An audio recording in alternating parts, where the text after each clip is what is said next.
აქცია უკვე დაიძრა დედების მარში ხელი გაუშვით ჩემი სწორედ ეს არის იმ აქციის სახელწოდება იმ მსვლელობის რომელიც მიემართება პრეზიდენტის რეზიდენციისაკენ ჩვენ ახლა გვესმის შეძახილები ისეთი როგორიც არის მაგალითად ყველგან პოლიცია არსად სამართალი რაც იქცა ამ აქციების სიმბოლო და ახლა ჩვენ ხედავთ რომ მოქალაქეებს აქციის მონაწილეებს უკავიათ იმ ადამიანების ფოტოები, რომლებიც სასტიკად სცემეს ქართული ოცნების მიერ დაქვემდებარებულმა ეგრეთ წოდებულმა სამართალდამცველებმა. მე მოგესმენინებთ მათ პოზიციას, გამარჯობა, სიმბოლური სახელწოდებით მართავთ თქვენ ახლა მსვლელობას. რა არის თქვენი მთავარი სათქმელი რეჟიმისათვის, რადგან ხედავთ რომ ყოველგვარ დემოკრატიულ სტანდარტებს უკვე დიდი ხანია გასცდა ქართული ოცნება? ჩემი სათქმელი ის არის, რომ სადაც არ გაიხედავ უსამართლობა და ადამიანებს არავინ არ იცავს, პირიქით ხდება. ეს არის ჩემი სათქმელი, ჩვენი შვილები, ჩვენი არაჩვეულებრივი ახალგაზრდები საშინდელ მდგომარეობაში არიან, დაპატიმრებულები, ნაცემები, შეურაცხყოფილები. ღმერთო, ეს როგორ შეიძლება?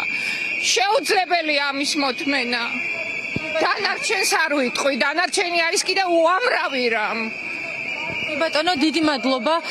ახლა მე სხვა მოქალაქეების პოზიციასაც მოგესმენებთ, აი მაგალითად ქალბატონო, ძალიან საინტერესოა, რატომ აირჩა პროტესტის ერთ-ერთ მთავარ ლოკაციად პრეზიდენტის ადმინისტრაცია? ხომ არა იმიტომ, რომ ეს არის ერთადერთი დემოკრატიული ინსტიტუცია მთელი ამ პერიოდის განმავლობაში? სამწუხაროდ ერთადერთი დემოკრატიული ინსტიტუტი არის პრეზიდენტი, რომლის იმედი გვაქვს ჩვენ. დანარჩენი ეს ხელისუფლება არის უკანონო, ვიტაცებული ხმით, უზურპატორი, კლეპტომანი ხელისუფლება, რომელიც უნდა წავიდეს ხალხის მოთხოვნით და მე მიმართავ ყველა იმ საზოგადოებას და ხალხს, რომელიც ეხლა ტელევიზორთან სხედან და შორიდან უყურებენ ამ პროცესს. როგორ გონიათ, თუ რამე უკუმა დადრელდა თქვენამდე არ მოვა? გამოდით ხალხნო, გამოდით ერთად დავიცვათ ჩვენი ქვეყნის და ჩვენი შვილების მომავალი. ეს აუცილებელია. ჩვენ შვილები რუსეთისთვის არ გაგვიზრდია რომ რუსეთში ეცხოვრა. ჩვენ შვილებს გავზარდეთ და პატრონობდით იმიტომ რომ თავისუფალ დემოკრატიულ საქართველოში ეცხოვრა. ჩვენი გზა არის ევროპის გზა და ამის უკუქცევა არ შეიძლება.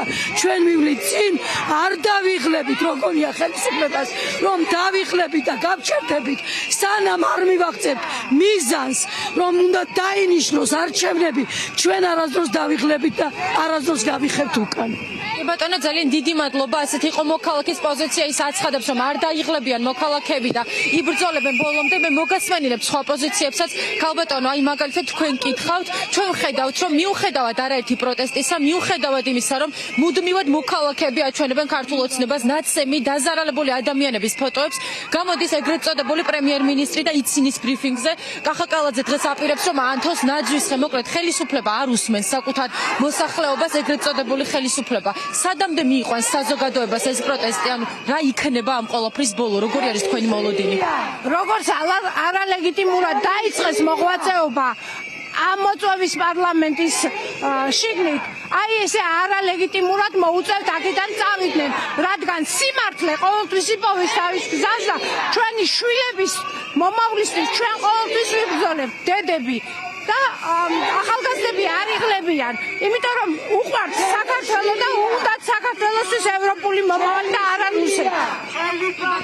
დიდი მადლობა. მე მოქალაქეებს შევახსენებ, მაყურებელს შევახსენებ, რომ ეს არის პროტესტის სახელწოდებით ხელი გაუშვით ჩემი შვილი რაც იქცა ამ აქციების სიმბოლო. ჩვენ ნახეთ არაერთი ნაცემი უკანონოდ დაკავებული ადამიანი, ჩვენ ნახეთ როგორ ეხვეწებოდა დედა რომ არ დაეკავებინეთ მისი შვილი, რომელსაც ეპილეფსიის დიაგნოზი აქვს, თუმცა მიუხედავად ამისა ქართული ოცნება აგრძელებს რეპრესიულ პოლიტიკას. სწორედ ამიტომ მოქალაქეები ყოველდღიურ რეჟიმში გამოდიან მსვლელობებითა და აქციებით, საკუთარ ხმას აგონებენ, მათ შორის ხელისუფლებას და აგრეთვე დასავლეთს იმასთან დაკავშირებით, რომ აუცილებელი ახლა ამ ძალადობრივი რეჟიმის შეცვლა.